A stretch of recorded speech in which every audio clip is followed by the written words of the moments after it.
guys, welcome to today's podcast. I'm Dr. Teo Wan Lin, the host of Dermatologist Talks Science of Beauty, a beauty podcast. Well, if you remember the last podcast, we discussed the impact of evolutionary psychology on beauty standards, and we also touched on how philosophy actually has a lot to teach us on this subject. Today, I want to delve into the medical aspect of perception, and specifically the perception of beauty, and also introduce a term, neuroaesthetics. So it's actually a very interesting, fairly new discipline that is evolving. It encompasses both art as well as the realm of cognitive neuroscience.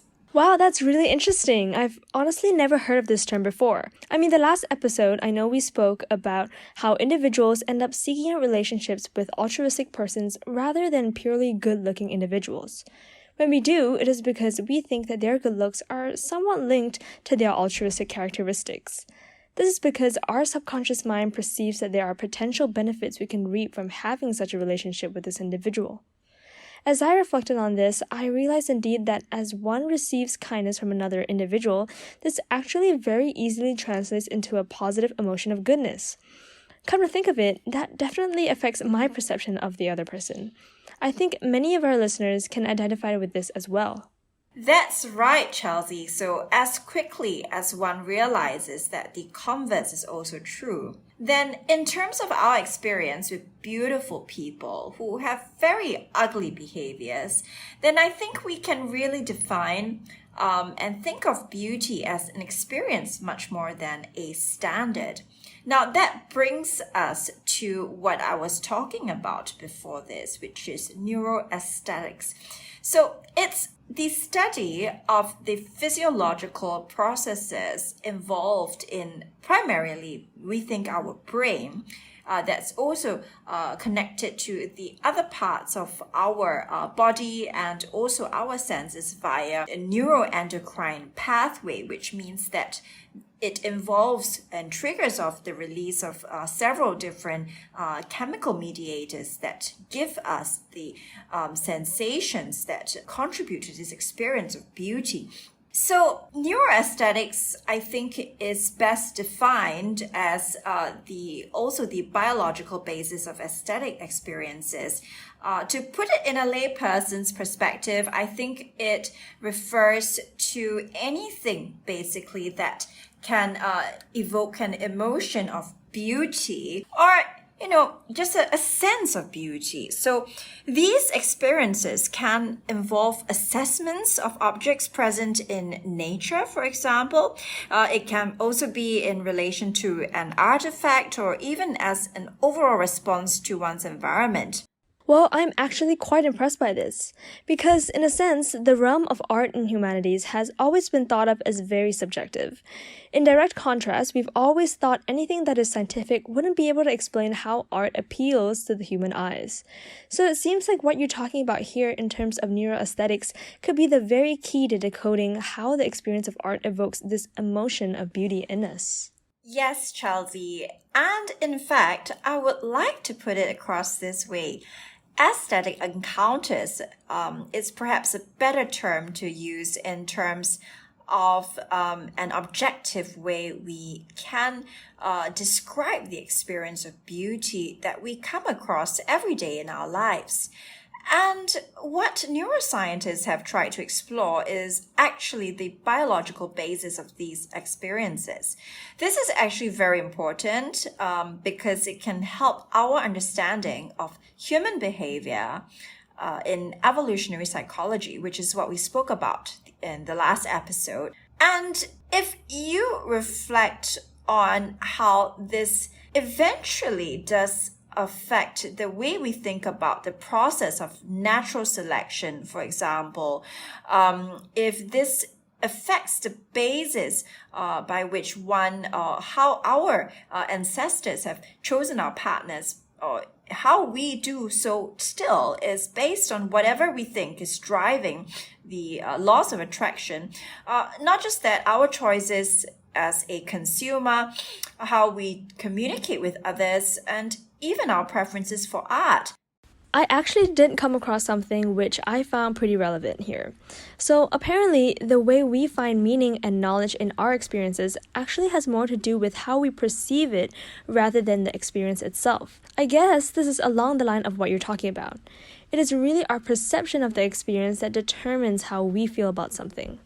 So this actually brings me to a study that was published in 2014 by a team led by Chatterjee that demonstrated how experiences of beauty, what we will in this episode refer to as a neuroaesthetic experience, is actually related to complex interactions between not just our senses that impact our bodily response to it, but also our emotional valuation. So that means how we value something at that moment.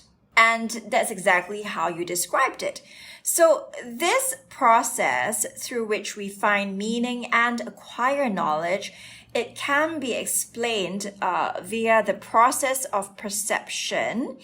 The neuroaesthetic experience, firstly, should be considered an emotional response to our external environment perceived via our senses. So essentially, these stimuli are intricately connected via our neural systems, the nerve cells and the neurons that help us in our mental state to make these decisions that results in a complex experience that we call beauty. So hopefully that puts everything into perspective. As a biochemistry student, I actually was particularly fascinated by how neurochemistry affects our body responses and also our emotions. Now I know that it actually affects the way I judge something as well. This is really important because neuroaesthetics itself belongs to the field of cognitive neuroscience. That's right. It actually involves perception, emotion, semantics, our attention, and of course, all this is intricately linked with our personalities as well, which ultimately determines how each of these processes that we've described differ from another individual's processes because of this either genetic or environmentally related differences in personality. And ultimately, all these things will impact the decisions we take with regards to our emotional valuation of a subject or what we eventually deem as a beautiful experience. So since 2014, when this study was published until now, I think we have seen growing interest in this field, particularly in terms of how music, art, dance, literature, and the media has been shown to give a lot of hope to humanity. Not just in terms of being able to heal the human psyche, but because it brings about this positive emotion of beauty to the individual. So actually, I think if it was 2 decades ago that we were talking about this, it would have been dismissed as, maybe emotional hogwash. But today, as our understanding of neuroscience and cognitive neuroscience in particular evolves, we know that all these positively impact the human body, and it is directly affecting our well-being, and it is objectively measured via psychology and aesthetic appreciation encapsulated in this new field of neuroaesthetics. So interestingly, I think we can now deduce that whether we think another human being is objectively beautiful or not is potentially inconsequential because our perception can change and another individual's perception can be rather different from ours. So in that sense, there really can be no correct answer with regards to beauty, but there can be a correct emotion, for example. Yeah, that is actually really insightful. I think there may be a role to acknowledge that there are certain traditionally perceived features that are considered more attractive to others. Of course, we have to take in consideration of the different cultures that also influence our perception of beauty. However, I think we already spoke about this in our previous episode, that an objectively beautiful person can also come across as ugly because of ugly behaviors. The converse is also true. Now I know that it really is because of this emotion invoked in us as a response to the individual. It's actually much more than how they look. So, Chelsea, it's a really difficult topic actually, but what we're trying to do here is to understand how biological mechanisms have evolved along with humankind and try to make sense of what is healthy or unhealthy for the human psyche.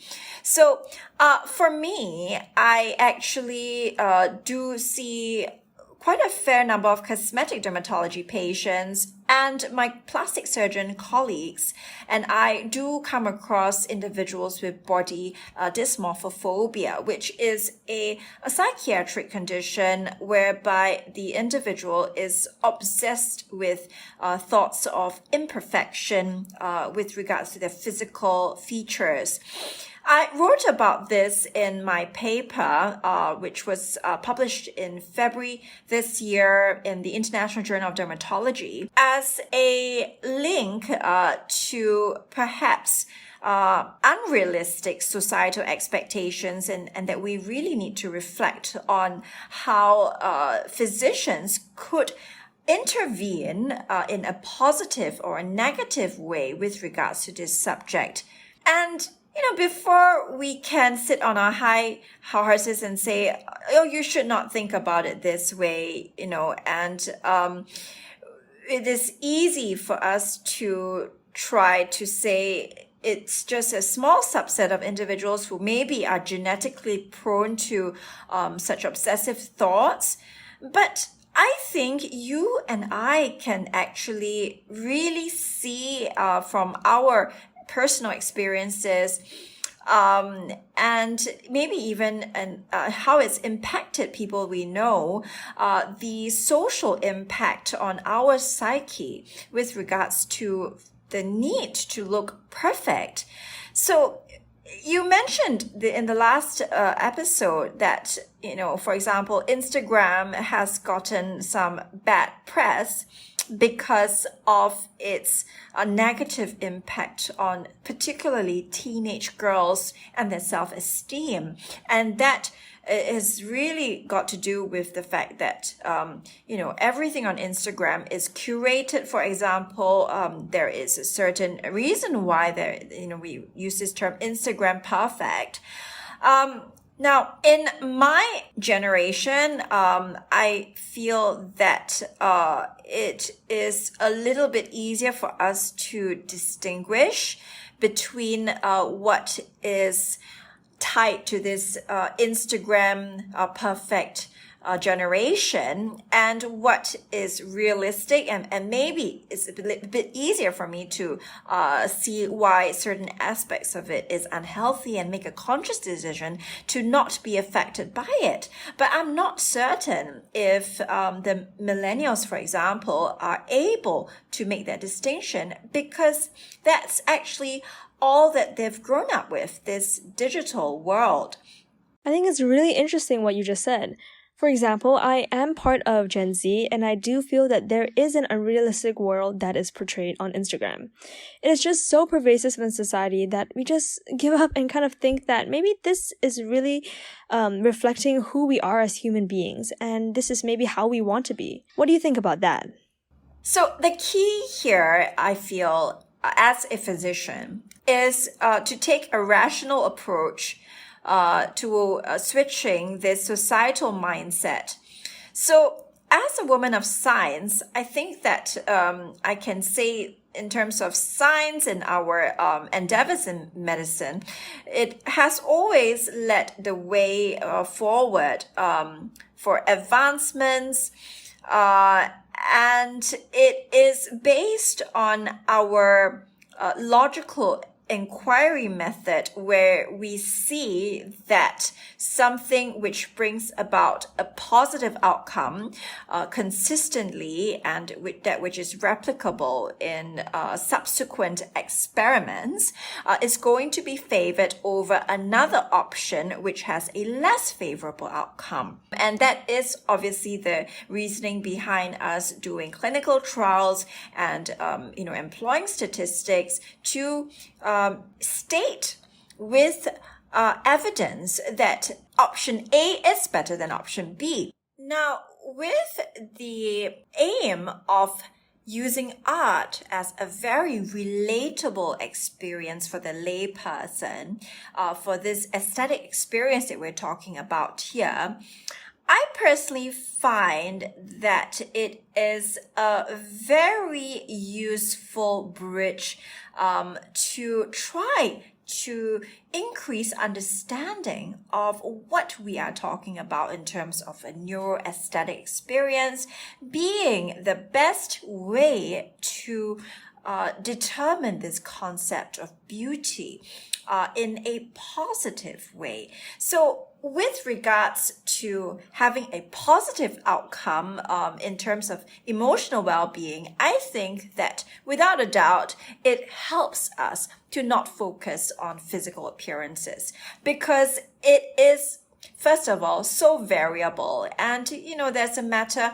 of your taste. And even though we have amazing advances in the field of cosmetic dermatology and in plastic surgery, it's still a never-ending quest if you are trying to look like someone else or thinking that you have to look like a better version of yourself constantly. And I find that it's very stressful. Well, that's my personal experience. I'm not expecting everyone to agree with me, but in terms of what I think a scientific approach would be to this matter is that reducing emphasis on perfection of our physical features can improve our mental well-being. Now, from an artistic perspective, which is what we are using as a standard for an experience of beauty that everybody can relate to, I think we can also state that art itself has always been an enigma to scientists, because it's so variable and yet it is distinct in a way that we are almost unable to put our finger on what makes some art beautiful and others not so beautiful. So the bridge is between these two and is found in this field of neuroaesthetics. This specialty field of cognitive neuroscience can help us understand, for example, the cultural distinctiveness of art. So through different cultures, different types of art, we learn that it can be appreciated across different cultures as if there are some universal properties. And, I would like to posit that this could actually be due to the fact that we as human beings of, the same species are actually hardwired to genetically find certain things appealing. The other aspect is equally curious and paradoxical, because when we say it is culturally distinct, it inherently implies great diversity as well. And, we've always discussed about this concept, nature versus nurture. So perhaps the environmental impact on our personal taste as well is significant. And in terms of this neuroaesthetic experience, when it's applied to art, itself is a testimony to the complex functions of the human brain, which, despite it being a common feature in terms of its structure, etc., to all Homo sapiens, is distinct in terms of how it manifests as human personality, and also the fact that it does evolve. depending on how it reacts to environmental influences, something which we call brain plasticity. Wow, I've actually never thought of it that way before. I guess I can somehow relate to that idea, but it's somewhat difficult because, for one, I've always wondered if animals, for example, would go about judging other animals as being beautiful or not the way us humans do. Isn't that quite funny to think about? I think we have to realize that perhaps it is us humans uniquely that are imbued with this specific trait of, I guess, perception or valuation. We're really not sure if other species have that kind of perception as well, although we know clearly that they are equally conscious.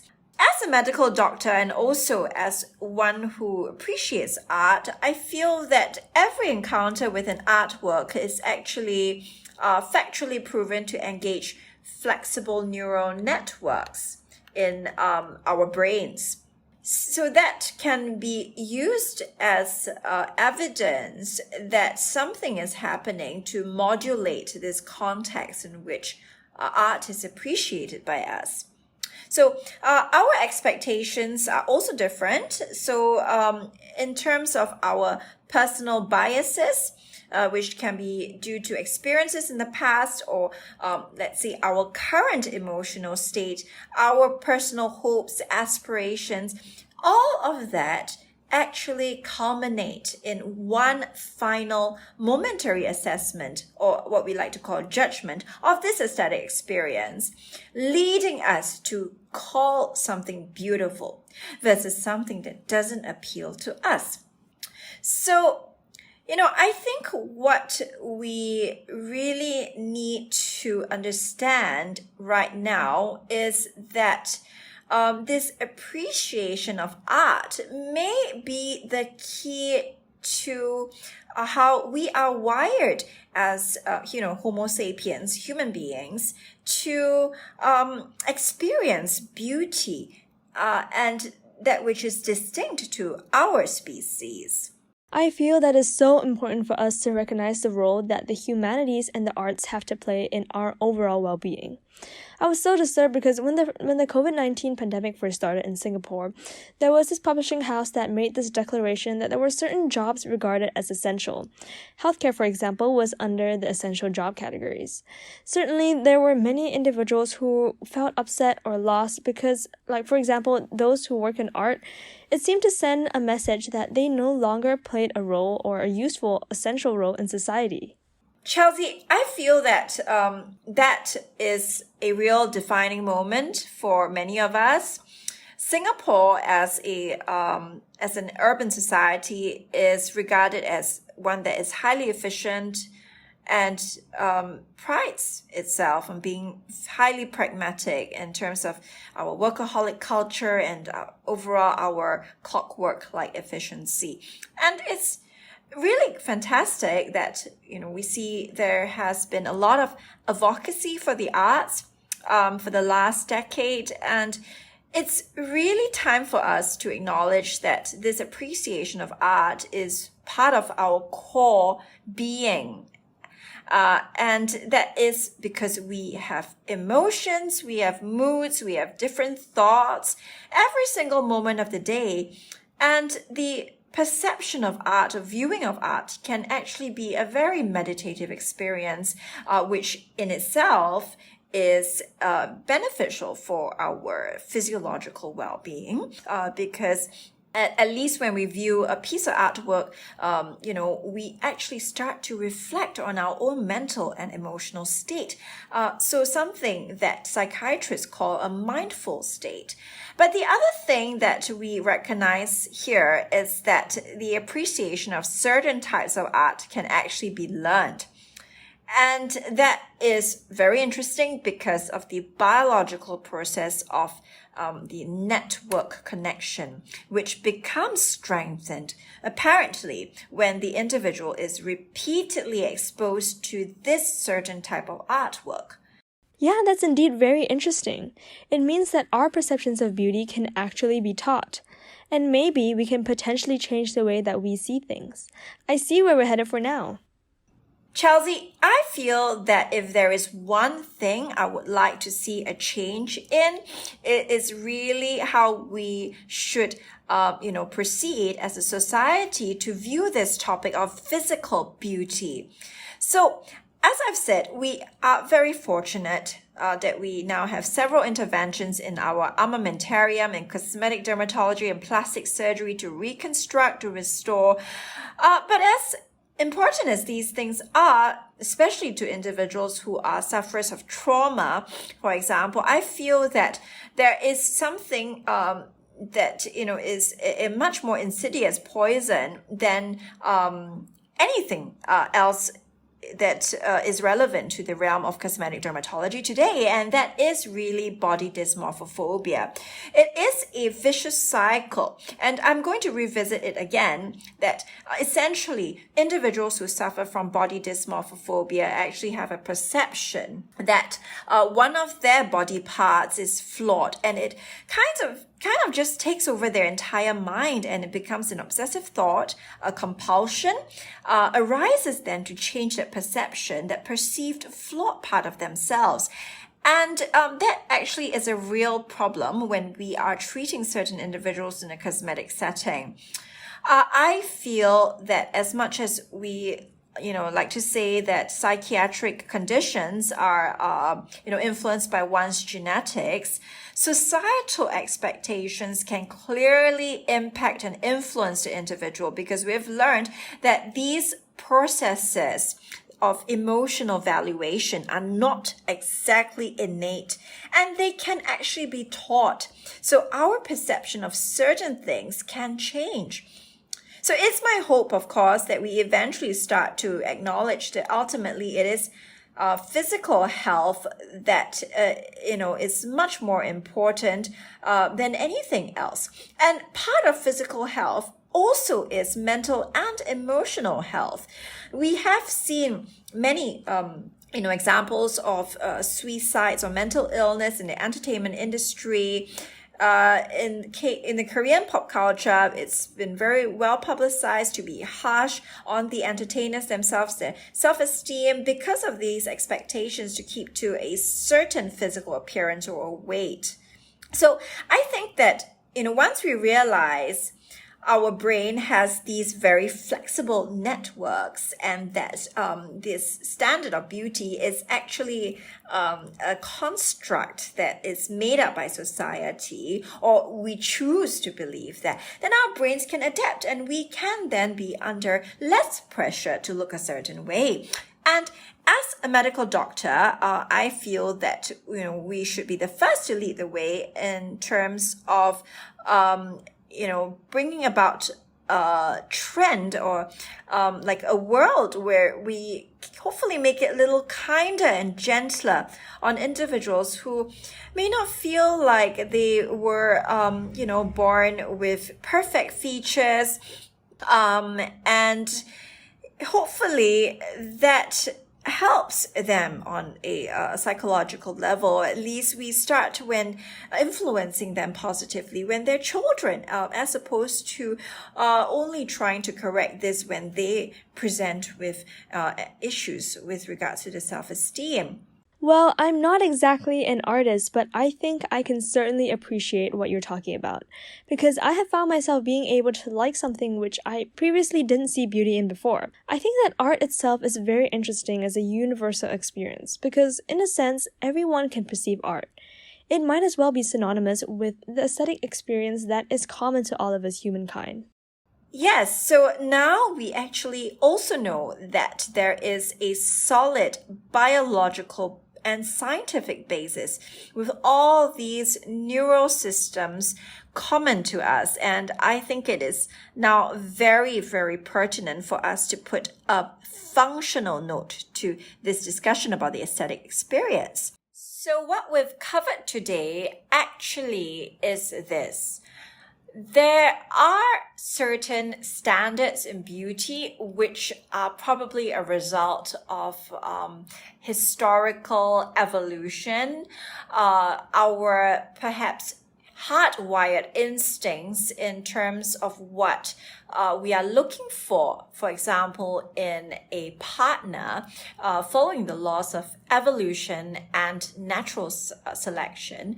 But we also realize that there is this neurocognitive process that's occurring, which we can describe as a neuroaesthetic experience that involves our senses and how it's communicating with our minds. Organically, our brain seems to be the place where these decisions are being made. How we arrive at the judgment of something being beautiful is actually a result of many different factors. And because of our understanding of the brain and cognitive neuroscience, we know that at the end of the day, that is actually very much a matter of choice rather than what is considered objective reality. So, my hope is that today's podcast brings some clarity with regards to how we can actually rationalize an approach towards beauty that is good for our, psychology, our psychological well-being, and at the same time is consistent with what we know is happening in our bodies, our brains, so that we are still following scientific methods to pursue a rather abstract experience.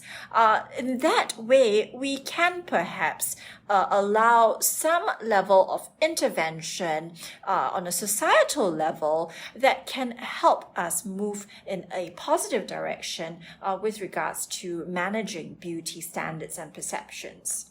Well, this has been such an insightful podcast for me, and I'm really excited for this upcoming series on neuroaesthetics. Well, I hope you've enjoyed listening to this discussion. I certainly enjoyed being a part of it. For more on the podcast, do check out our website www.scienceofbeauty.net. We do have a new section on augmented reality, and there will be more on that coming up soon. Remember to follow Dr. Teo on Instagram at Dr. Teo Wan Lin for the latest podcast updates, and we'll see you next week.